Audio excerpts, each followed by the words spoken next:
അവിടുന്ന് പരിചയപ്പെടുത്തുകയാണ്. മരണം നിന്നെ തേടി വരുന്നതിന്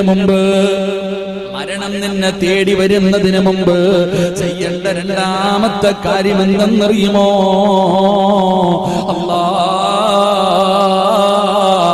മരിക്കുന്നതിന് മുമ്പ് തൗബ നീ ചെയ്യണേ.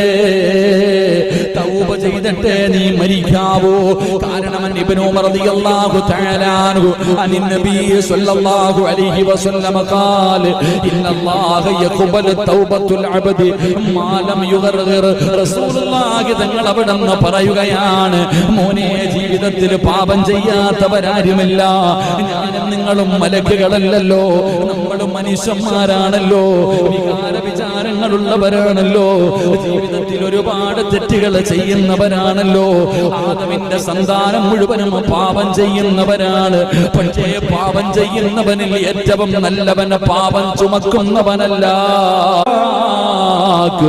മലക്ക് ജിബ്രീൽ അലൈഹിസ്സലാം. പടച്ചവനെ, അതിനാണ് മരണമെന്ന് പറയുന്നത്.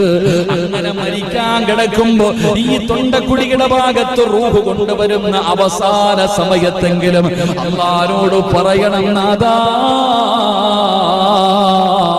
ഒരുപാട് തെറ്റുകൾ വന്നുപോയി അല്ലാ. ആ സമയത്ത് നിനക്ക് തൗബ ചെയ്യാൻ കഴിയണമെന്നില്ല. ഒന്ന് റബ്ബിനോട് കൈയുയർത്തിയിട്ട് ദുആ ചെയ്യാൻ കഴിയണമെന്നില്ല. കാരണം നിന്റെ കൈകാലുകളും മലക്കുകൾ പിടിച്ചു വെച്ചിരിക്കുകയാണ്.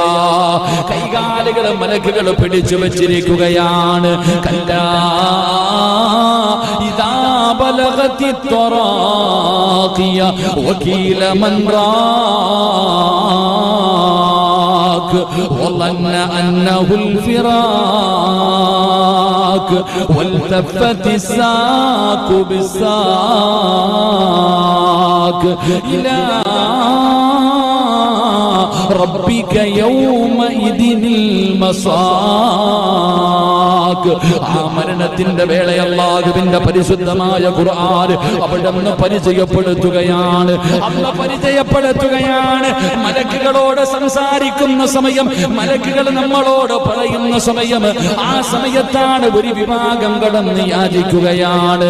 അല്ലാഹുവിന്റെ ഖുർആൻ അവിടുന്ന് പറയുകയാ, ലൗലാ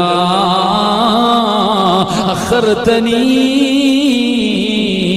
ഇലാ അജലിൻ ഖരീബ്. അന്ന് ഒരുപാട് സമയം തന്നിട്ട് നന്നാകാത്തവനെ, മരണം വരുന്നതിന് മുമ്പ്, അസ്റായിലിനെ കണ്ടുമുട്ടുന്നതിന് മുമ്പ് ജീവിതത്തിൽ ചെയ്തു പോയത് മുഴുവനും ഒന്ന് പറയണം.